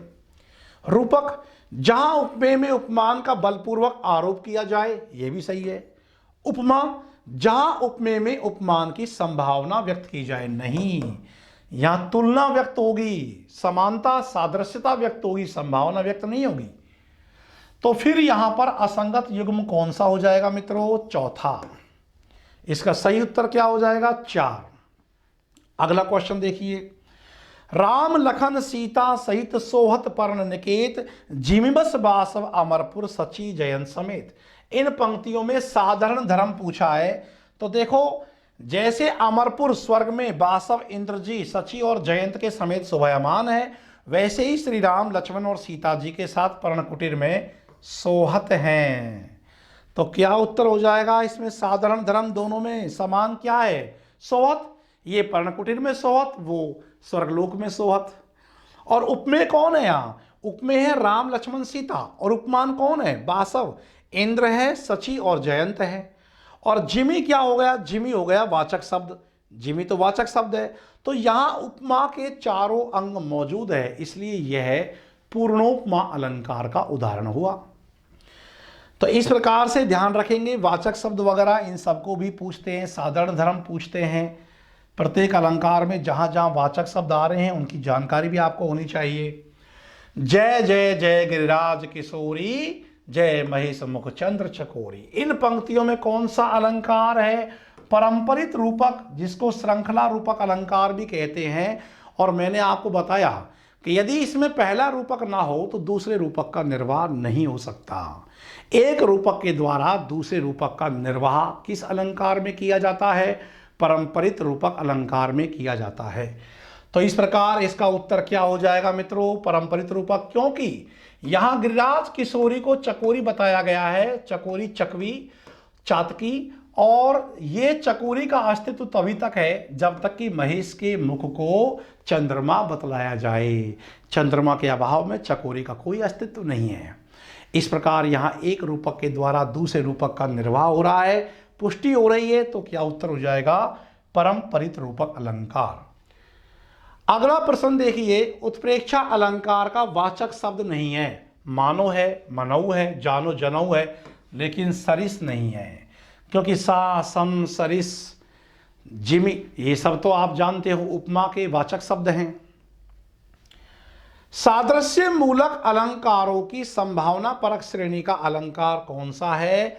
उत्प्रेक्षा और संदेह ये दोनों संभावना परक श्रेणी के हैं, क्योंकि भ्रांतिमान तो अभेद परक का है, निदर्शना जो है दृष्टांत परक का है, उपमा जो है तुलना परक का है। तो आपका सही उत्तर क्या हो जाएगा मित्रों? आपका सही उत्तर हो जाएगा उत्प्रेक्षा। सादृश्य मूलक अलंकारों की संभावना परक श्रेणी का अलंकार है। इसके बाद अगला सवाल देखिए, निम्नलिखित में से कौन सा कथन सही नहीं है? ऐसे सवालों को बनाने के लिए तैयार रहना है आपको। ऐसे ही अधिकांश सवाल आपसे परीक्षा में पूछे जाएंगे। आजकल तो पंक्ति देकर छटवाने का जो परंपरा चली आ रही है वो कम होकर के ऐसे सवाल बहुतायत मात्रा में आने लग रहे हैं। क्योंकि वहां तो हम क्या करते हैं कि कुछ शब्दों को रट लेते हैं, योजक चिन्ह आ गया तो रूपक, मानो जानो जनऊ आ गया तो उत्प्रेक्षा। लेकिन ऐसे सवालों को करने में पूरे लक्षण, विशेषताएं, स्वरूप की जानकारी अच्छे से होती है, तब बना पाते हैं। कौन सा कथन सही है पूछा है। देखो इसका मतलब सही है, इसका मतलब 3 तो सही नहीं है, एक ही सही होगा, या जो भी है पढ़ के निष्कर्ष निकालते हैं। काव्य में अलंकार अनुभूति को संप्रेषित करने का महत्वपूर्ण घटक है। बिल्कुल सही है, काव्य में महत्व है अलंकारों का, मैंने आपको पढ़ाया था। अलंकार यदि अपनी रमणीयता, स्पष्टता, भव्यता से आएंगे तो काव्य को उज्ज्वल बनाएंगे, ये भी सही है। अलंकार की उचित और समन्वित प्रयोग विधि ही काव्य के अस्तित्व को प्रमाणित करेगा। अनायास लाओ, सायास अलंकार मत लाओ, ये भी सही है। तो फिर क्या हुआ? ये तो सही पूछ रहा है, उपयुक्त सभी कथन सही है। तो अब इसका क्या उत्तर हो गया? इसका उत्तर हो गया 4, वरना एक पहले ही कर दिया कि पहला वाला ही सही लग गया भाई कर दो। नहीं, चौथा तो उपयुक्त सभी आ गया, तीनों कथन सही है। तो अब कौन सा उत्तर हो जाएगा? 4 की ऊपर सभी सही हैं। कौन सा एक शब्द अलंकार नहीं है? पुनरुक्ति प्रकाश है, अनुप्रास है, वक्रोक्ति भी है, लेकिन उत्प्रेक्षा ये तो अर्थ अलंकार है। अर्थ अलंकार में भी सादृश्य मूलक श्रेणी का संभावना परक अलंकार है उत्प्रेक्षा। ऐसे भी सवाल आपसे परीक्षा में पूछे जाएंगे कि कौन सा शब्द अलंकार है, कौन सा अर्थ अलंकार है। रसवादी आचार्यों के अनुसार, अब देखो रसवादी आचार्यों के अनुसार पूछा जा रहा है आपसे कि काव्य में अलंकार क्या है। साध्य पक्ष है, कह ही नहीं सकते क्योंकि साध्य पक्ष तो रस है। नित्य है, कह ही नहीं सकते क्योंकि नित्य तो रस है। पूछ रहा है अलंकार के बारे में। अलंकार के बिना उत्कृष्ट कविता नहीं हो सकती। नहीं, ये तो कहते हैं कि उत्कृष्ट कविता हो सकती है अलंकार के बिना भी। अलंकार रस, भाव आदि के उत्कर्ष में सहायक है, ये बात इन्होंने कही है। तो सही उत्तर क्या हो गया मित्रों? 4। तो रसवादी आचार्यों के अनुसार है, क्या उत्तर हो जाएगा? सही 4। अगला प्रश्न देखेंगे, चारु चंद्र की चंचल किरणें खेल रही हैं जल थल में, स्वच्छ चांदनी बिछी हुई है अवनी और अंबर तल में। मानवीकरण, किरणें खेल रही हैं। प्रकृति या जड़ पदार्थों का मनुष्य के समान सचेतन चेष्टाओं को जब आरोप किया जाता है तो वहाँ मानवीकरण अलंकार होता है। ये विदेशी अलंकार है, एक तो मानवीकरण और एक विशेषण विपर्य, क्योंकि ये यूरोपियन रोमांटिसिज्म कविता के अलंकार हैं। तो दोनों विदेशी अलंकार है और छायावादी कविता की बड़ी विशेषता है मानवीकरण अलंकार। ये पंक्ति किसकी है? चारु चंद्र की चंचल किरणें, ये हैं पंचवटी 1925 खंड काव्य, जिसके रचनाकार हैं मैथिली शरण गुप्त। है बिखेर देती वसुंधरा मोती सबके सोने पर, और रवि बटोर लेता उनको सदा सवेरा होने पर। विराम दायिनी अपनी संध्या को दी जाता है, शून्य श्याम तन जिससे उसका नया रूप झलकता है।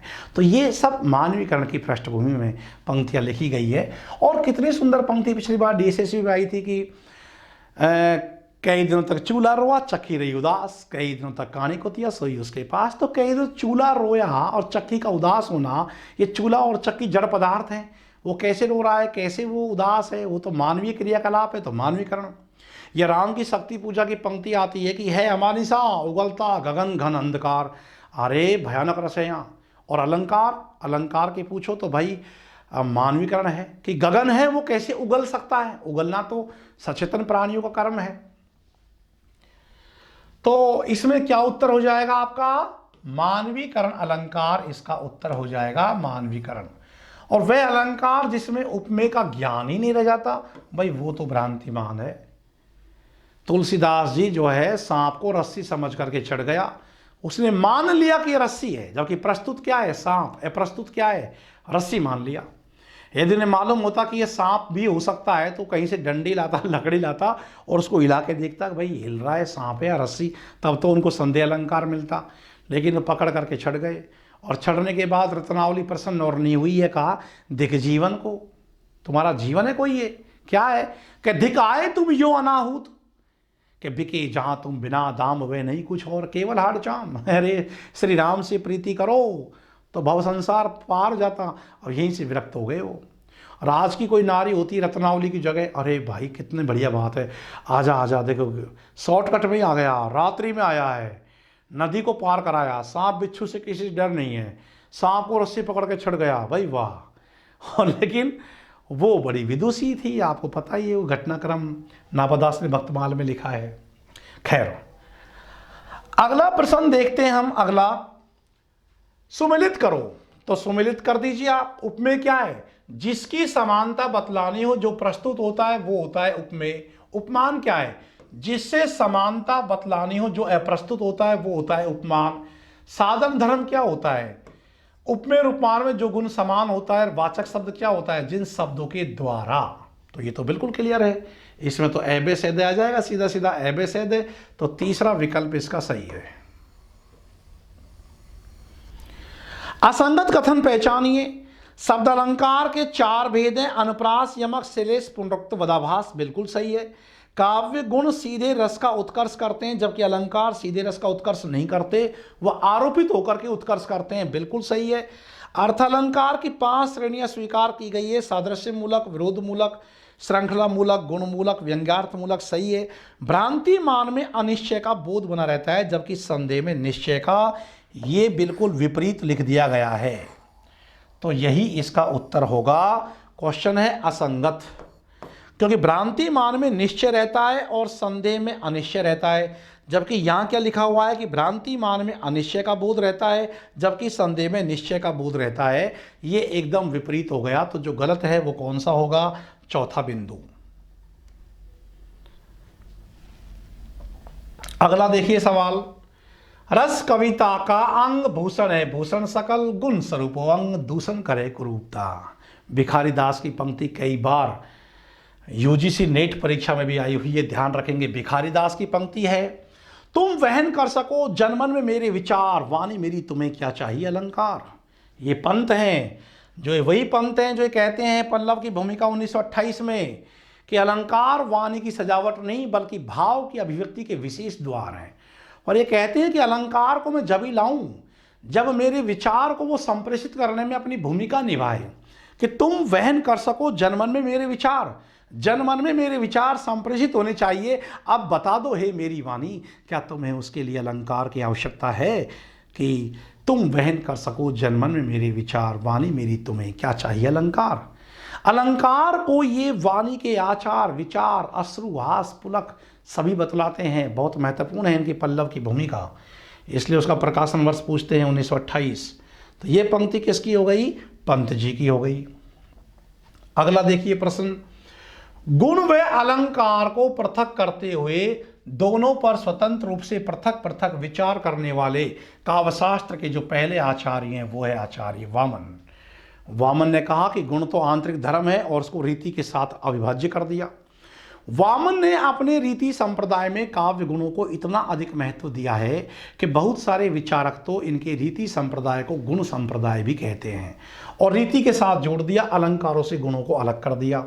बाद में आनंद वर्धन ने रीति से गुणों को अलग कर दिया और उसको रस के साथ में जोड़ दिया, ध्वनि रस के साथ में गुण को। चिरजीवो जोरी जुरे क्यों न सने गंभीर को घटी वृषभानुजा तैवे हलधर के वीर। इन पंक्तियों में अलंकार में देखो वृषभानुजा को वो रेखांकित कर देगा। इस वृषभानुजा इस शब्द के टुकड़े करने पर हमको दो अर्थ मिल रहे हैं, वृषभ अनुजा तो गाय, और वृषभानुजा तो वृषभानु की पुत्री आ गई राधा जी। तो शब्द के टुकड़े करने पर मिल रहा है। तो एक तो हो गया ये सबंग श्लेष, और दूसरा ये शब्द श्लेष इसलिए होगा सबंग श्लेष और शब्द श्लेष क्योंकि यहां वृषभानुजा की जगह आप कोई और पर्यायवाची समानार्थी शब्द रख देंगे तो इसका सौंदर्यबोध नष्ट हो जाएगा। शब्द श्लेष और अर्थ श्लेष में मैंने आपको क्या अंतर बताया कि शब्द श्लेष में यदि व्यंजित शब्द के स्थान पर उसका कोई पर्यायवाची या समानार्थी शब्द रख दिया जाए तो श्लेष सौंदर्य नष्ट हो जाता है, और यदि श्लेष सौंदर्य नष्ट नहीं होता तो वहां अर्थ श्लेष होता है। यहाँ तो सौंदर्य नष्ट हो जाएगा, तो ये शब्द श्लेष का उदाहरण हो गया। मैंने विस्तार से आपको पिछली कक्षा में समझाया था। ये मैं सुकुमारी नाथ बन जोगू तो कहें तब मो कहें भोगू, कि सुकुमारी हूं लेकिन मैं वन के योग्य हूं, तुम भी तो बहुत सुकुमार हो। काकू वक्रोक्ति, ये किसका उदाहरण है? काकू वक्रोक्ति का विशेष महत्वपूर्ण है। कई बार ये परीक्षाओं में सवाल पूछा भी हुआ है, ध्यान रखेंगे। वक्रोक्ति के दो भेद है, काकू और श्लेष। कंठ के द्वारा जब दूसरा ही अर्थ ले तो काकू, और जब श्लेष के द्वारा दूसरा अर्थ लिया जाए तो वह श्लेष वक्रोक्ति। और काकू और श्लेष वक्रोक्ति सबसे पहले किसने निर्धारित किए? वक्रोक्ति के दो भेद रुद्रट ने। रुद्रट ने वक्रोक्ति को शब्द अलंकार के रूप में स्थापित करते हुए इसके दो भेद किए हैं, काकू वक्रोक्ति और श्लेष वक्रोक्ति। अगला प्रश्न देखिए, परंपरित रूपक की विशेषता कौन सी है? परंपरित रूपक में दो रूपक होते हैं जिसमें एक रूपक दूसरे पर आधारित रहता है। उपमेय में उपमान का एक आरोप दूसरे आरोप का कारण बनता चलता है। इसमें आरोप की परंपरा सी बन जाती है। उपयुक्त सभी कथन सही हैं। अगला क्वेश्चन देखिए कि बार बार भीषण रव से कपति धरनी देख विशेष, मनो नील व्योम उतराहो आलिंगन के हेतु अशेष। मनो आने से आप उत्प्रेक्षा में तो आ गए, पर उत्प्रेक्षा का भी कौन सा रूप आ रहा है? हेतु उत्प्रेक्षा। क्योंकि बार बार भीषण रव से कपती धरनी को देख करके वो नील बादल नहीं आ रहे हैं, धरती के कंपायमान को देख करके नील बादल नहीं आ रहे हैं। तो वर्षा ऋतु है तो वैसे ही झुके हुए हैं, कारण ना होते हुए भी कारण की संभावना करने से यहां हेतु उत्प्रेक्षा अलंकार है। अगला देखिए सवाल कि वह गुण या विशेषता जिसके विषय में उपमेय और उपमान की तुलना की जाती है। तो दोनों में गुण जो दोनों में समान विशेषता मिलती है और जिसके कारण तुलना की जाती है मित्रों, वो क्या है? साधारण धर्म। और जिन शब्दों से यदि तुलना की जाए तो तब होता है वाचक शब्द। यहां तो गुण या विशेषता जो दोनों में मिलती है और जिसके कारण तुलना की जाती है कि मुख कमल के समान सुंदर है, तो मुख भी सुंदर है, कमल भी सुंदर है। सुंदर क्या है? सुंदर है साधारण धर्म।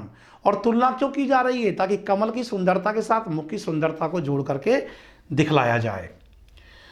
है उदित पूर्णेंदु वह अथवा किसी कामनी के बदन की छिटकी छटा। अथवा आते ही आप कहाँ चले जाएंगे? संदेह अलंकार में या, अथवा, किधों, की, इन शब्दों का प्रयोग होता है कि किधों सूर को सर लगो, किधों सूर की पीर, किधों सूर को पद सुनियो, तन मन धन शरीर। तानसेन ने यह बात सूरदास के लिए कही है, जिसको नापदास ने अपने भक्तमाल में नोट किया है। या कि मानवी अथवा जागृत शिखा प्रतिशोध की, जो कुरुक्षेत्रकार ने लिखा है तो अथवा आ गया। कि तत्व वह प्राप्त हुआ या कि वह उड़ गया, या आने से तो ये सब संदेह अलंकार में या, अथवा, की, किधों, इन शब्दों का प्रयोग होता है। अगला देखिए आप प्रश्न, अलंकार निरूपण की परंपरा में अंतिम आचार्य कौन माने जाएंगे? अप्पय दीक्षित। कौन सी रचना इनकी? कुवलयानंद। कितने अलंकार मिलते हैं उसमें? 124।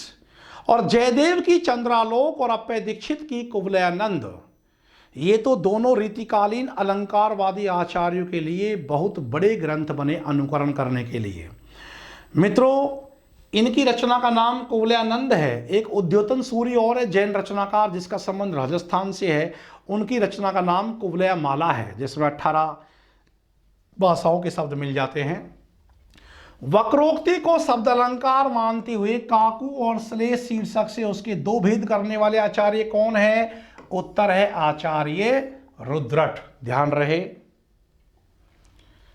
अगला प्रश्न देखिए, फिर तुम तम में मैं प्रियतम में हो जाए द्रुत अंतर ध्यान।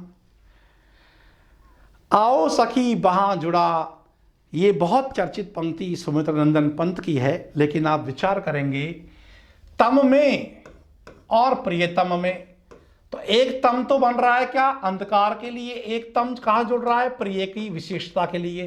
तो यहां पर दो बार आने से और दोनों के अर्थ अलग होने से कौन सा अलंकार हो गया? यमक अलंकार। अगला प्रश्न देखिए, हिम श्रृंगों को छोड़ रही है दिनकर की किरणें क्षण क्षण पर, गिरती है वे घन नौका पर नभ सागर में विध रूपधर। इन पंक्तियों में अलंकार देखिए आप, घन रूपी नौका, नभ रूपी सागर क्या हो जाएगा? रूपक अलंकार। एकदम स्पष्ट तौर से यहां आरोप दिख रहा है उपमेय में उपमान का।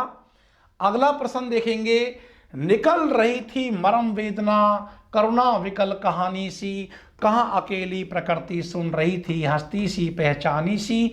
अब देखो यहां प्रकृति हंस रही है, पहचान रही है, होने को तो यहां सी आने से, वाचक शब्द आने से आप उपमा अलंकार भी देख रहे हैं, पर उपमा का यहाँ बोध ही नहीं है। और मुख्य तौर से यहां अलंकार कौन सा है? मानवीकरण अलंकार।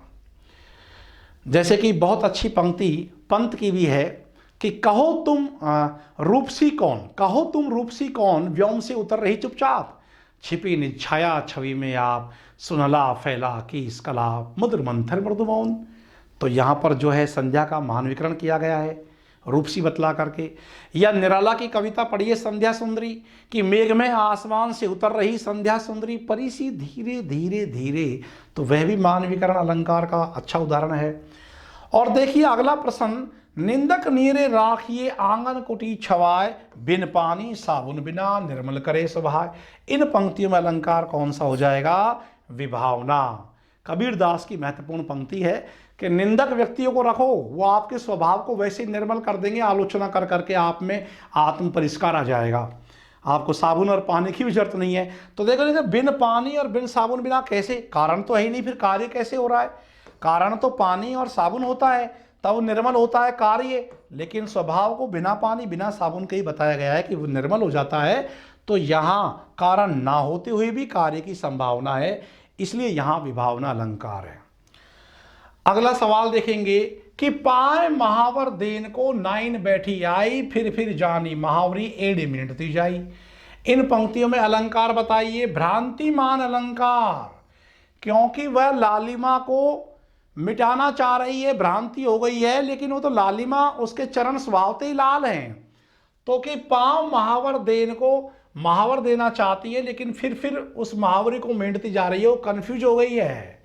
एक प्रकार से कहे कि उसको उपमेय का ज्ञान ही नहीं है, केवल उपमान प्रस्तुत है उसके समक्ष। तो ये क्या हो जाएगा मित्रों? भ्रांतिमान अलंकार। और खौरी पनच भ्रकुटी धनुष, देखिए भ्रकुटी धनुष बधिक समरु तजकानी, और हनतु तरुण मृग तिलक सर और सुरक भाल भरितानी। अब इन पंक्तियों में साफ तौर से दिख रहा है कि रूपक के भी बहुत सारे चरण यहाँ बन रहे हैं। उपमेय में उपमान के आरोप के साथ साथ सहचर अंगों का भी आरोप होने से यहाँ कौन सा अलंकार हो जाएगा? सांग रूपक अलंकार। अगला देखिए, कुटिल अलख छोटी परत मुख बड़गो इतो इदोतु। बिहारी का दोहा है, कर बंक बिकारी दीत ज्यों दाम रुपया हो तू। ज्यों उदाहरण अलंकार। उदाहरण अलंकार में एक बात कही जाती है, फिर उसकी पुष्टिकरण के संदर्भ में दूसरी बात कही जाती है, और उपमावाचक शब्दों से उसको जोड़ा जाता है, जैसे जिमी ज्यों। जबकि दृष्टांत अलंकार में इन वाचक शब्दों का प्रयोग नहीं होता है, ध्यान रखें। ऊधो जाने परे सयान, बड़े सियाने जान पड़ रहे हो, कि नारियन को जोग लाए हो भले अच्छे सुजान हो, मतलब तुम तो मूर्ख हो। क्या हो जाएगा? काकू वक्रोक्ति, कंठ से कुछ और ही बात यहाँ स्थापित की जा रही है मित्रों। अगला सवाल देखेंगे, अलंकार के विषय में सही कथन पूछा जा रहा है। सही नहीं है, नहीं पूछ रहा है, सही कथन है। अलंकार काव्य का अनिवार्य धर्म है, ये तो गलत कथन है। अलंकार काव्य की आत्मा है, ये भी गलत कथन है, क्योंकि रस काव्य की आत्मा है और रस ही अनिवार्य धर्म है। अलंकार काव्य के नित्य धर्म है, ये भी गलत है, क्योंकि रस काव्य के नित्य धर्म है। अलंकार काव्य के बाह्य धर्म है शोभादायक, ये सही है। तो इस प्रकार से जो उत्तर है वो कौन सा हो जाएगा, सही कथन है ये चौथा।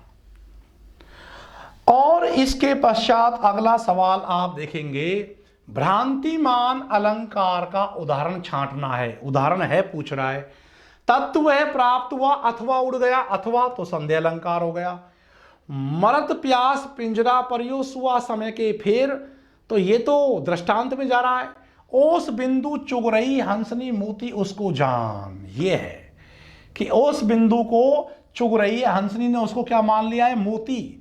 ओस बिंदु उपमेय है, लेकिन उपमेय की जानकारी हंसनी को है ही नहीं, उसने उसको मोती मान लिया है, उपमान मान लिया है। और किधो आने से यहां तो संदेह अलंकार हो गया कि किधो मुकुर में, तो ये संदेह हो गया। तो इस प्रकार इसका जो सही उत्तर हो जाएगा भ्रांतिमान का, वो कौन सा हो जाएगा, तीसरा। अगला देखिए, प्रस्तुत अर्थ से अप्रस्तुत अर्थ की व्यंजना करने वाला अलंकार कौन सा है। तो भ्रांतिमान, संदेह, दृष्टांत तो नहीं होंगे। अन्योक्ति अलंकार में प्रस्तुत अर्थ के द्वारा अप्रस्तुत अर्थ की ही व्यंजना की जाती है। यहां प्रस्तुत अर्थ का कोई महत्व नहीं होता। जैसे माली आवत देखकर कलियन करी पुकार, फूले फूले चुन लिए कल हमारी बार। माली आया बाग में, कलियां पुकार रही हैं, फूले फूल चुन लिए, इन सब से कोई अर्थ ना निकल करके व्यंजित अर्थ क्या निकल रहा है कि माली यमराज के रूपक में है और ये बाग संसार के रूपक में है, और जो फूले फूलों को चुन रहा है वो वृद्ध लोगों को मार रहा है, और कलियन जवान लोग पुकार रहे हैं कि काल हमारी बारी, कल हम भी वृद्ध होंगे, हमारी बारी। तो वो भाव यहां निकल रहा है। तो प्रस्तुत अर्थ से अप्रस्तुत अर्थ की व्यंजना करने वाला अलंकार कौन सा होता है, अन्योक्ति अलंकार। अगला प्रश्न देखिए, नवल मधु ऋतु निकुंज में प्रात, प्रथम कलिकासी अस्फुट गात, नील नभ अंतपुर में तन्वी, दूज की कला सदृश्य नवजात। अरे अर्थ समझो ना समझो, लेकिन अलंकार तो सदृश्य आपको स्पष्ट तौर से दिख रहा है। सदृश्य कहाँ आएगा, उपमा में, और वैसे भी उपमावाचक शब्द सी का प्रयोग आप देख रहे हो। तो कौन सा अलंकार हो गया यहाँ, उपमा अलंकार हो गया। अगला सवाल आप देखेंगे कि संदेह अलंकार का वाचक शब्द नहीं है। धौ, की धौ, की, ये सब तो हैं, लेकिन जनु नहीं है, क्योंकि जनु तो उत्प्रेक्षा का है। मानो मनो जानो जनो मनु जनु जाने, वो सब कहाँ जा रहे हैं, उत्प्रेक्षा अलंकार में। तो सही उत्तर क्या हो जाएगा, 4। और मित्रों, इस परंपरा में आज की इस क्लास का एक अंतिम सवाल ये है कि कौन द्वार पर हरि में राधे, क्या वानर का काम यहाँ। इन पंक्तियों में अलंकार कौन सा हो जाएगा, वक्रोक्ति, क्योंकि हरि से दूसरा अर्थ ले लिया है। हरि से अर्थ लिया है वानर के, अरे बंदर का यहाँ काम क्या है। तो वक्रोक्ति भी यहाँ कौन सी हो जाएगी, ये हो जाएगी श्लेष वक्रोक्ति, क्योंकि काकु वक्रोक्ति और श्लेष वक्रोक्ति, वक्रोक्ति के दो भेद हैं, यहाँ श्लेष वक्रोक्ति काम कर रही है। और ये आपका अंतिम सवाल है आज का कि सिमटी सिमटी जल भरई तड़ागा, जिमी सद्गुण सज्जन पह आवा। और इन पंक्तियों में अलंकार जिमी, तो ये हो गया आपका उदाहरण। मिलती जुलती बात कही गई है एक बात के समर्थन में, जब दूसरी बात उदाहरण स्वरूप कही जाए और उपमावाचक शब्दों से उसको जोड़ा जाए तो वहाँ उदाहरण अलंकार होता है। मित्रों, इस प्रकार से आपको प्रैक्टिस कर लेनी है। प्रैक्टिस करने के लिए मैंने आपको स्थान भी बतलाया है और कहीं से भी आप कर सकते हो, लेकिन ध्यान रहे कि विभिन्न परीक्षा गाइडों में प्रश्न तो पूछा जाता है सही, लेकिन उसका उत्तर दिया जाता है प्राय गलत।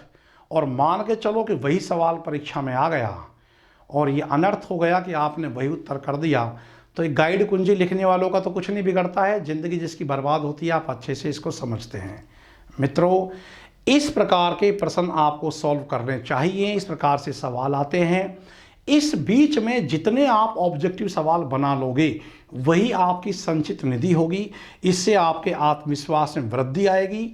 मित्रों, आज की क्लास के लिए इतना ही, शेष बातें अगली कक्षा में करेंगे। नमस्कार।